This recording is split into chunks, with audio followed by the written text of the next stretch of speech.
نحمد اللہ علی توفیقہ ونصلی ونسلم علی حبیبہ وعلی آلہ واصحابہ وبارک وسلم صلاۃ و سلام علیک یا سیدی یا رسول اللہ وسلم علیک وعلی آلک واصحابک یا سیدی یا رحمت للعالمین یا ایہا الذین آمنوا اطیعوا اللہ واطیعوا الرسول ولا تبطلوا اعمالکم وقال اللہ تبارک وتعالی فی القرآن المجید فی مقام آخر من یطع الرسول فقد اطاع اللہ صدق اللہ وخالقنا العظیم وصدق رسوله النبی الکریم الامین ونحن على ذلك لمن الشاہدین والشاکرین والحمد للہ رب العالمین۔ سامعین ذی احتشام، برادران اسلام، اللہ رب العزت کا بے پایاں شکر ہے، رمضان المبارک کے مقدس گھڑیوں میں سحری کے پروگرام میں انجمن غوثیہ اسلامک چینل پر براہ راست آپ سے مخاطب ہوں،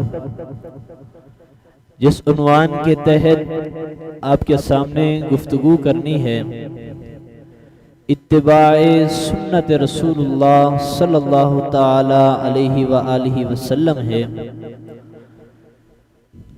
چنانچہ اللہ رب العزت نے اپنے لا ریب کلام میں ارشاد فرمایا من یطع الرسول فقد اطاع اللہ، کہ جس نے رسول کریم صلی اللہ تعالی علیہ وآلہ وسلم کی اطاعت کی، گویا کہ وہ ایسا ہے اس نے اپنے رب کی اطاعت کی۔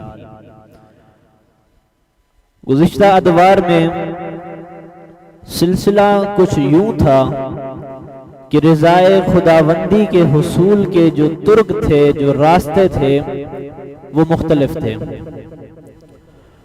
مصطفیٰ کریم علیہ التحیت و تسلیم کے اس دنیا کے اندر جلوہ گر ہونے کے بعد اللہ رب العزت کو راضی کرنے کا جو راستہ ہے وہ صرف اور صرف مصطفیٰ کریم علیہ التحیت و تسلیم کی پیروی اور اطاعت کرنا،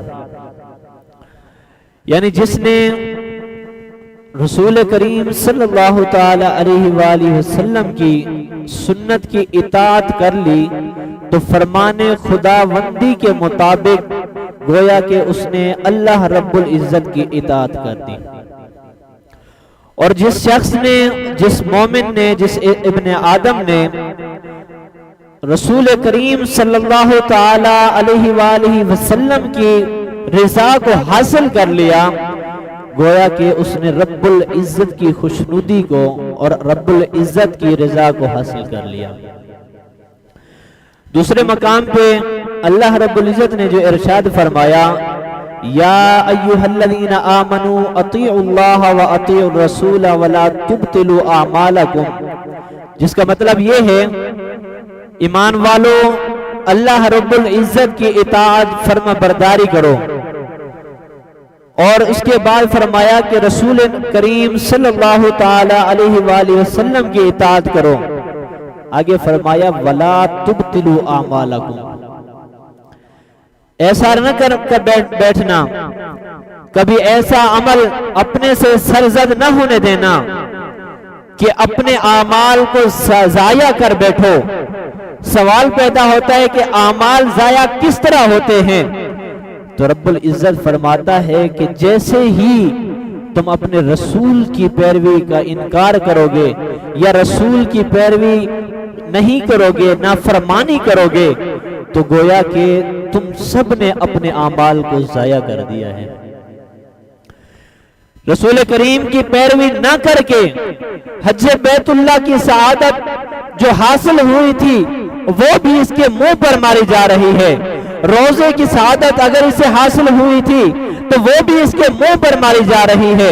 اگر اس نے اسلام کے ارکان میں زکوٰۃ کی ادائیگی کی ہے تو بھی وہ منہ پہ ماری جا رہی ہے۔ کیوں؟ وجہ صرف اور صرف یہ ہے کہ اس نے اطاعت رسول بجا نہیں لائی۔ اطاعت رسول کی اہمیت یہاں سے ثابت اور واضح ہو جاتی ہے کہ رسول کریم صلی اللہ تعالی علیہ وآلہ وسلم نے بخاری شریف کے اندر خود ارشاد فرمایا کہ میری امت کے سب لوگ جنت میں داخل ہو جائیں گے۔ آگے ارشاد فرمایا سوائے ان لوگوں کے کہ جنہوں نے انکار کیا۔ صحابہ کرام رضوان اللہ تعالی علیہم اجمعین کی جماعت نے عرض کی یا رسول اللہ وہ کون لوگ ہیں جنہوں نے انکار کیا اور کس چیز کا انکار کیا؟ اللہ کے پیارے محبوب دانائے غیوب صلی اللہ تعالی علیہ وسلم نے ارشاد فرمایا کہ جن لوگوں نے میری اطاعت نہ کی اور میری نافرمانی کی ہے گویا کہ انہوں نے میری اطاعت نہ کر کے جنت کا راستے کو اختیار نہ کیا بلکہ وہ جہنم میں جائیں گے، جس کا واضح طور پر مطلب اور مقصد یہ ہے کہ جو بندہ رسول کریم کی اطاعت و فرما برداری کرے گا تو وہ جنت الفردوس میں جنت میں جائے گا، اور جو رسول کریم کی اطاعت نہیں کرے گا تو وہ یہ مت سوچے کہ پھر وہ جنت میں جا پائے گا، کیونکہ رب العزت کے پیارے محبوب نے خود وضاحت کر دی ہے۔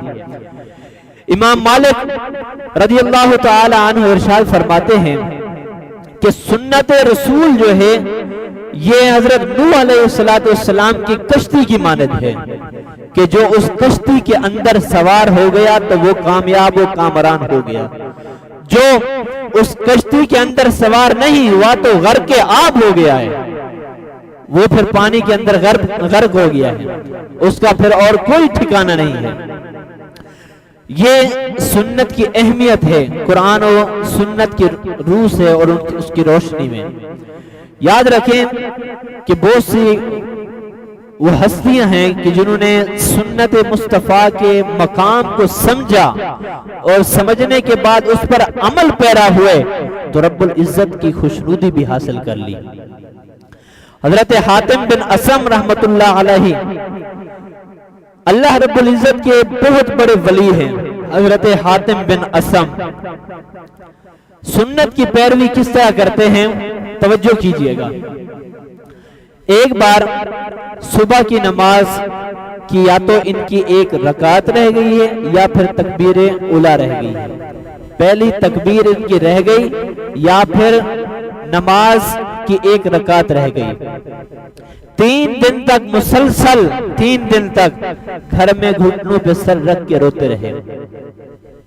رونے کے بعد 3 دن کے بعد ان کے مرید آئے، دروازہ بجایا کہ حضرت کو کیا ہو گیا، مسلسل 3 دن سے رو رہے ہیں، جا کر ان کی تھوڑی دلجوئی کریں، ان سے ماجرا پوچھیں کہ ہوا کیا ہے آخر۔ 3 دن کے بعد جب پہنچے تو حضرت نے کیا ارشاد فرمایا سنیے۔ ارشاد فرماتے ہیں کہ اگر میرے بیٹے کا انتقال ہو جاتا تو پورا شہر اور پوری بستی امڑ کر آ جاتی اور یہ میری دلجوئی کرنے لگتے۔ افسوس کہ دین کی اب یہ حیثیت رہ گئی ہے کہ میری نماز رہ گئی، 3 دن کے بعد مجھ سے پوچھنے آئے اور وہ بھی میرے خود کے مرید۔ دین کی حیثیت یہ رہ گئی ہے، سنت مصطفیٰ کی حیثیت یہ رہ گئی ہے۔ مقام افسوس ہے اگر آج ہماری نماز رہ جائے تو ہمیں کتنا دکھ ہوتا ہے، میں بھی جانتا ہوں، آپ بھی جانتے ہیں۔ وہ ہستیاں تھیں جنہوں نے سنت مصطفیٰ کے مقام کو سمجھا تھا۔ مقام کو سمجھنے کے بعد اگر بھلے بدکے سے بھولے سے ان سے اگر کوئی سنت بھی ترک ہو جاتی تو وہ مسلسل روتے رہتے تھے۔ جس طرح آج ہمارے گھر میں کسی کا انتقال اور قریبی رشتہ دار کا انتقال ہو جاتا ہے تو ہم اس کے پیچھے روتے رہتے ہیں، ان کی اگر سنت ترک ہو جاتی تھی تو وہ سنت کے ترک ہونے پر روتے تھے۔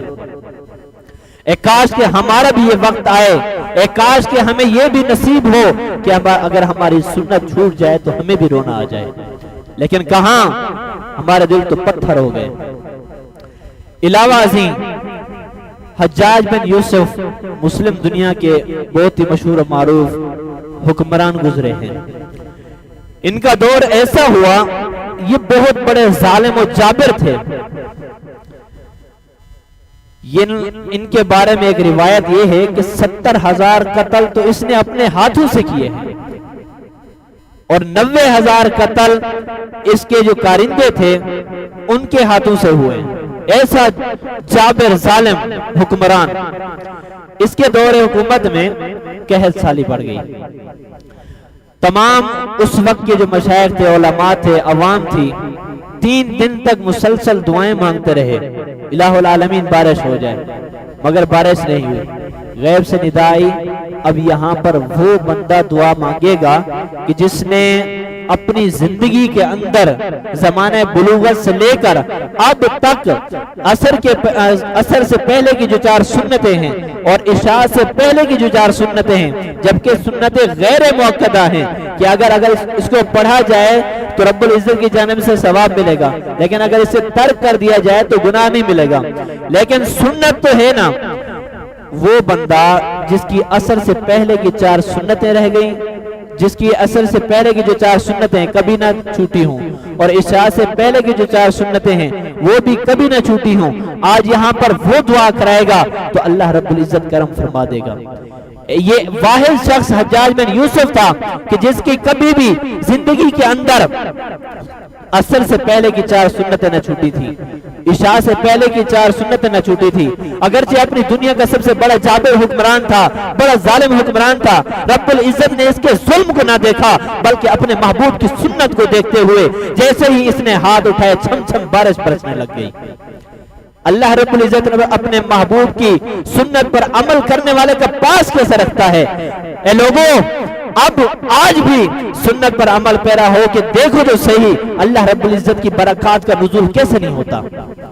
یہ بہت بڑی برکات ہیں، اللہ رب العزت روزی میں برکات دے گا، رزق حلال عطا کر دے گا، لیکن کمر کسو تو صحیح، آپ آغاز تو کرو سنت کے پھیلاؤ کا، سنت کے پرچار کا آغاز تو کرو۔